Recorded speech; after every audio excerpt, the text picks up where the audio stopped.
लोग पशुओं को भार ज्ञात करने के बारे में अध्ययन करते हैं। जानते हैं कि पशुओं को भार ज्ञात करने का उद्देश्य कुछ होता है। क्या उद्देश्य होता है कि पशुओं को भार हम किस लिए ज्ञात कर रहे हैं?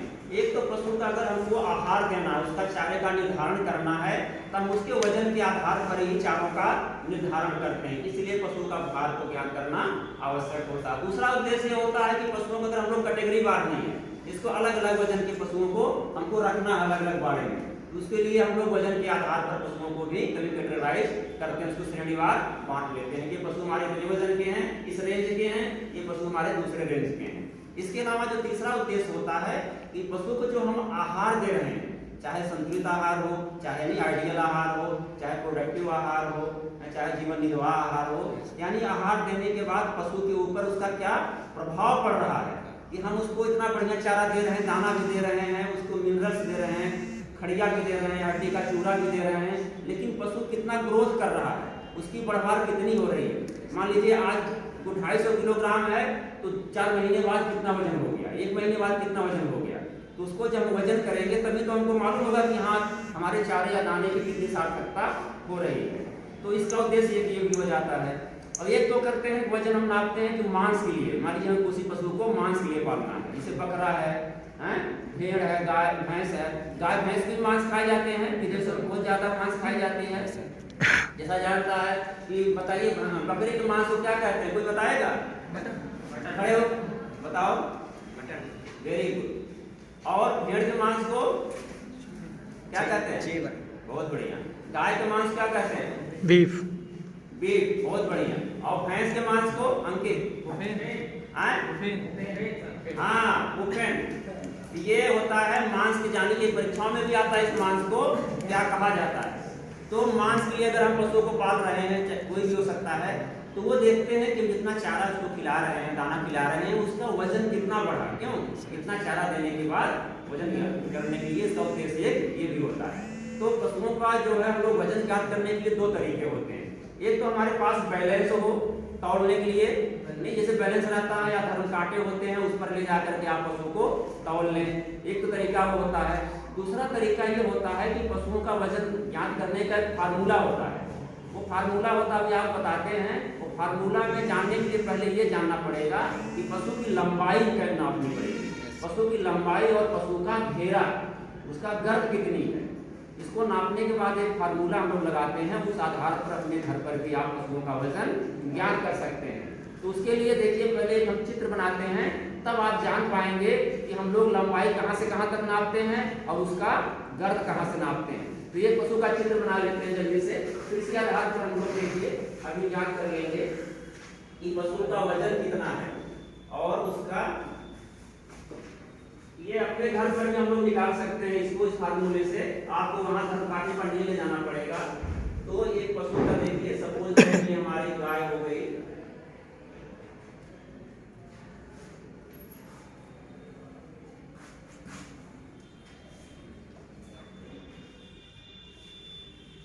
ये हमारी गाय देखी बन गई फटाफट। आप लोग प्रैक्टिस करिए, जल्दी से बना लें इसको। ये आता है आपका परीक्षाओं में भी अक्सर, नहीं इसमें तो शायद कोर्स के साथ हटा दिया इन्होंने, नहीं तो ये कोर्स रहता है आपका कि पशु का चित्र बनाकर उसका नामांकन करना होता है कुछ अंगों का।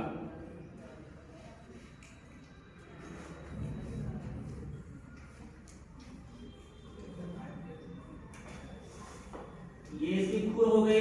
इसके अंग जानते हैं आप लोग? हाँ, इसके खुर कहाँ होती है? हम इसको क्या कहते हैं? हम कहते हैं। इसलिए अलग अलग जो है इसका होता है।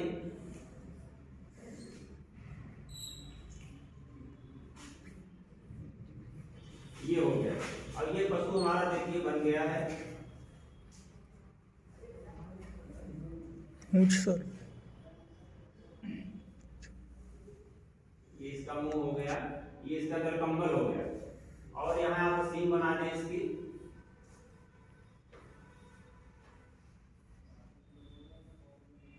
ये हो गया। अब इसका हमको देखिए पूंछ हो गई है, सर कान, ये पूंछ बन गई। और यहाँ देखिए इसका एनस होता है, यहाँ पर देखते हैं ना एनस होता है, और यहाँ पर एक हड्डी होती है, एक हड्डी यहाँ पर होती है। अब पशु की लंबाई हमको ज्ञात करनी है। पशु की लंबाई कैसे ज्ञात करेंगे, लंबाई इसकी लेंथ कैसे ज्ञात करते हैं।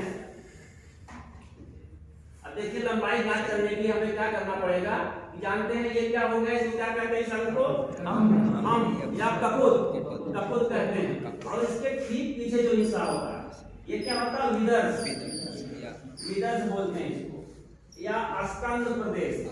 क्यों अस्कंद बिंदु भी बोलते हैं हिंदी में, अस्कंद बिंदु या विदर्श इंग्लिश में कहते हैं। और ये क्या हो गया, ये इल्बो हो गई पिछले पैर की। क्यों यहाँ अगले पैर पीछे नहीं कोहनी होती है, ये कोहनी हो गई इसकी। और हाँ, और ये इसका क्या होगा, अगले पैर का यहाँ देखिए आगे का हिस्सा नोकीला होता है, यहाँ पर शोल्डर, ये शोल्डर पॉइंट है, ये शोल्डर पॉइंट यहां से। और ये क्या जानते हैं, ये क्या हो गई हमारी हिप बोन, इसे कहते हैं हिप बोन, ये यहाँ बीच में होता है। इसके बाद यहाँ देखो इसके गुदा के पास में तो हड्डियां होती हैं, बगल बगल नोकीली हड्डियां होती हैं, इसे कहते हैं पिन बोन, पिन बोन। इसी को हिंदी में कहते हैं अपलास्टी, अपलास्टी हिंदी में अपलास्टी कहते हैं, ये अपलास्टी या पिन बोन। अब देखिए लंबाई कहां से नापेंगे, इसको छोड़ दीजिए, यहाँ पर कंफ्यूज करोगे आप। ये हमारी हड्डी हो गई, ये अपना अपलास्टी हो गई या पिन बोन। पिन बोन कहां से करेंगे, ये शोल्डर पॉइंट जो अगले पैर का उसका अगले वाला हिस्सा होता है ना, अगले वाला पैर, अगला पैर उसकी जहां साइन जुड़ा रहता है, ये वाला हिस्सा, यहां से लेकर के नापे कहां तक, ये पिन पॉइंट, पिन बोन तक, ये भी पॉइंट, ये लंबाई नापने के लिए हमें ज्ञात करते हैं। ये पशु की लंबाई कहां से, शोल्डर पॉइंट से लेकर के कहां तक, पिन बोन या अपलास्टी तक है। कंधे के यहाँ उभरा हुआ हिस्सा जो होता है, ये शोल्डर पॉइंट से लेकर के पिन बोन तक, ये हो गया हमारे पशु की लंबाई, हमको नापना है। अब इसकी हमको नापनी है गर्थ, गर्थ माने परिधि, कहां से नापेंगे, यहाँ से नापेंगे, कहां से नापेंगे नहीं समझ पाओगे, लेकिन नापने का तरीका कहाँ है, ये आपका हम के जस्ट पीछे क्या है, विदर्श, विदर्श है, अस्कंद है, अस्कंद प्रदेश यहाँ से लाकर गिरा कहाँ, ठीक अगले पैर के पीछे से, जो इल्बो हमारे है अगले पैर की, अगले पैर की इल्बो यही है, तो पीछे वाला पैर दूसरे साइड वाला ना हो गया, तो यहाँ से ला करके यहाँ तक, इधर से रस्सी लगाएंगे, उधर तक फीता पकड़ेंगे, पूरा इधर से डालेंगे, यहाँ पॉइंट पकड़ लेंगे तो मालूम हो जाएगा कि इसकी परिधि कितनी है, पशु की क्या हो गई परिधि, या इसको कहते हैं गर्थ, गर्थ इसकी हमको परिधि मालूम हो गई है, ये परिधि हो गई और ये लंबाई हो गई। और पशु की ऊंचाई भी नापी जाती है, पशु की ऊंचाई कैसे ज्ञात करोगे, कहते हैं कि इतने गांव में इतने मुट्ठी से नापते हैं, गांव में एक फार्मूला था कि मुट्ठी से नापा जाता पशुओं का वजन, ऊंचाई कितनी है, तो वो फार्मूला तो एक मुट्ठी करीब 10 सेंटीमीटर की मानी जाती है, लेकिन वो मान्य फार्मूला नहीं है, लेकिन गांव में उसी को अपनाया जाता है। जब हम वैज्ञानिक भाषा में इसको देखते हैं कि इसकी ऊंचाई कैसे नापेंगे, तो ये अगले पैर की क्या हुई, एकदम समतल जमीन पर पशु खड़ा करेंगे, नहीं प्लेन हो, प्लेन पे खड़ा करेंगे। इसके लिए दो तरीके होते हैं, एक तो होता है कि आपने टेप रखा फीता, नीचे लगाया आपने पॉइंट, और लाकर कहाँ लगाएंगे, यहाँ विदर्श तक, यहाँ तो ऊंचाई नापेंगे इसकी, यहाँ से लेकर के विदर्श तक, ये हो गई पशु की ऊंचाई। और ये दूसरा तरीका होता है, छड़ी आती है, जैसे देखो ना लोग ले चलते हैं छड़ी, और छड़ी में क्या होता है, गुप्ती जानते हैं, गुप्ती से तलवार होती है, उसमें नहीं चाकू डाल देते हैं फिर खींच लेते हैं, उसी टाइप गुप्ती होती है। कुछ लोग हाथ में नहीं, जिस छतरी की डंडी होती है ऐसे पकड़ चलते हैं कि उसके अंदर हथियार भी रहता है, लंबे से निकालेंगे तो नहीं, चाकू की तरह लंबा से निकलता है, इसे गुप्ती टाइप की होती है। तो वो छड़ी की नुमा होता है, और छड़ी मान लीजिए हमारी कितनी है, 50 सेंटीमीटर या 1 मीटर की छड़ी हमारी हो गई, तो उसकी नाप निश्चित होती है। और छड़ी के ऊपर जो खींचेंगे, उसको छड़ी जब खींचेंगे तो ऊपर तक कहाँ तक लाएंगे, यहाँ तक। भाई छड़ी हमको मालूम लंबाई 1 मीटर है, और यहाँ से जो इस पर पैमाने बने रहते हैं यहाँ तक नाप लेते हैं, जिससे मालूम हो जाता है कि हमारी पशु की ऊंचाई कितनी है।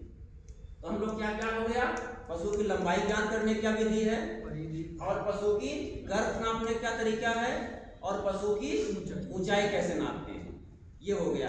अब देखिए पशु का भार ज्ञात करना, कैसे ज्ञात करेंगे? ये हो गया, क्लियर हो गई स्थिति। अब देखिए भार ज्ञात करने के लिए कैसे करते हैं। इसके लिए एक फार्मूला है कि पशु का वजन कैसे ज्ञात किया जाएगा, क्योंकि हमारा उद्देश्य बता चुके हैं आपको कि पशु का भार हम लोग क्यों ज्ञात करते हैं। इसके लिए फार्मूला है क बराबर गुणे ब बटा स, ये फार्मूला है। अब देखिए क्या है, क बराबर क्या हो गया, पशु का भार, क बराबर पशु का भार किसमें, किलोग्राम में, केजी में हो गया। और अ बराबर क्या हो गया, अ बराबर पशु की लंबाई, पशु की लंबाई किसमें नापेंगे, सेंटीमीटर में, क्योंकि पहले इंच में नापा जाता था। क्यों, अ बराबर क्या होगा, पशु की लंबाई हो गया। और ब बराबर क्या होता है, ब बराबर है गर्द, पशु की गर्द, गर्द या घेरा। क्यों, गर्द या घेरा हो गया, ये क्या हो गया, सेंटीमीटर में। और स बराबर क्या है, स एक निश्चित है, मानक है। स जो है पहले से निर्धारित किया गया वैज्ञानिकों द्वारा। अगर लंबाई इतनी है और गर्द इतनी है तो हमको एक फिक्स मान दिया गया, कांस्टेंट फिगर दी गई है। अगर उसमें आपकी लंबाई आपकी है, स बराबर हो गया स, अगर लंबाई आपकी 164.4 सेंटीमीटर है, तो मानक उसका है 64.4 रखेंगे। स की जगह क्या हो जाएगी, 64.4। अगर लंबाई कितनी हो गई, 164.4। और अगर लंबाई कितनी है, यानी 200 तक, 164.4 से 200 सेंटीमीटर तक लंबाई है, तो कितना रखते हैं, 61 कांस्टेंट फिगर, 61 करेंगे। और अगर लंबाई मोर देन 200 है, तब कितना करते हैं, 57.5। ये फिक्स मानक है। जैसे सपोज दैट, आप देखिए सवाल कैसे करेंगे, ये हमारे हो गई लंबाई अगर 164.4 है तो कितने से भाग देंगे, 64.4 से। इस की जगह 64.4 करेंगे, क्योंकि ये दोनों मान ज्ञात कर लेंगे हम, ये तो नाप कर लेंगे। और ये फिक्स फार्मूला है, इसको रखेंगे तो भार ज्ञात हो जाएगा। तो मान लीजिए सपोज दैट, देखिए हम लोग एक सवाल करते हैं। सपोज दैट ये पशु का लंबाई कितनी मान लेते हैं, 165 है, 165 सेंटीमीटर नाप लिए यहाँ से, फिर 565 हो गया। और उसकी गर्द कितनी हो गई, मान लो 200 हो गई। सपोज दैट 200 हो गई, मान क्या, का मतलब समझ रहे हैं ना, उसकी गर्द क्या है, गर्द उसकी मान लो परिधि क्या है, 200 है। अब 165 कितना मान रखा जाएगा, कैसे, 64.4 पर रखते, 64.4, 165 है ना, ये बढ़ गया, बढ़ गया ना 165, कितना होगा, 61। हाँ, 61 आएगा ये। अब देखिए 61, अब इसका भाग दे देंगे। भाग देने के बाद जो आएगा, इसको भाग दीजिए, कितना आता है, कैलकुलेट करिए फटाक से, आप लोग कोई कर सकता है, निकालिए इसको। अब इसको डिवाइड कर दीजिए, 165 पूरे 200 भागे 61, ये 500 समथिंग आएगा। निकालिए फटाफट, निकालो, हाँ राखी निकालो। ये बताइए कितना आ रहा है, इसको डिवाइड करिए, 165 मल्टीप्लाई करिए 200 से और 61 से भाग दे दीजिए, कितना आ रहा है इसका उत्तर, बताइए जल्दी, कैलकुलेट करिए। 540, सपोज दैट 540 किलोग्राम। अब हमको मालूम हो गया हमारे पशु का वजन कितना है, कि 540 किलोग्राम। यानी हम घर बैठे ये ज्ञात कर लिए कि हमारे पशु का वजन कितना है। इसी आधार पर हम चारे की मात्रा ज्ञात कर सकते हैं। अब चारे की मात्रा ज्ञात करने के लिए कुछ निश्चित मानक होते हैं, उसको जानना आवश्यक होता है कि निकालने के लिए पहले हम उसके कितना सूक्ष्म पदार्थ पाया जाता है किस चारे में, उसके बाद दाने की मात्रा में कितना सूक्ष्म पदार्थ पाया जाता है, क्योंकि दाना भी देना है आपको, हरा चारा भी देना, सूखा चारा भी देना है, उसको खनिज लवण भी देना है। तो इस प्रकार देने के लिए सबका मानक एक निश्चित होता है। तो जैसे शुष्क पदार्थ निकालना है तो पहले शुष्क पदार्थ देखते हैं, जैसे भूसा में है, पुआल है, इसमें कितना 90%, दानों में है 90% शुष्क पदार्थ पाया जाता है। और हरे चारों में कितना शुष्क पदार्थ पाया जाता है, जैसे साइलेज आपका है उसमें 30% है, और ज्वार है, बाजरा, बरसी में इसमें 25 से 30% शुष्क पदार्थ पाया जाता है। तो उसी आधार पर हम इसको कैलकुलेट करते हैं। फिर दूध की मात्रा भी देखते हैं, इसे दाने की मात्रा कैसे ज्ञात करते हैं कि कितना पशु दूध दे रहा है। जैसे गाय है, गाय 3 लीटर अगर दूध दे रही है तो उसको हम 1 किलोग्राम दाना देते हैं, और भैंस 2.5 किलोग्राम दूध देती है तो 1 किलोग्राम। इसी अनुपात जितना दूध दे रही है, अगर 5 किलोग्राम दूध दे रही है या 10 किलोग्राम दूध दे रही है, उसी हिसाब से हम उसको कैलकुलेट करके दाने की मात्रा ज्ञात कर लेते हैं। तो इसका अभी हम लोग न्यूमेरिकल शब्द करेंगे। इसके जान लीजिए कि ये आहार कितने प्रकार का होता है।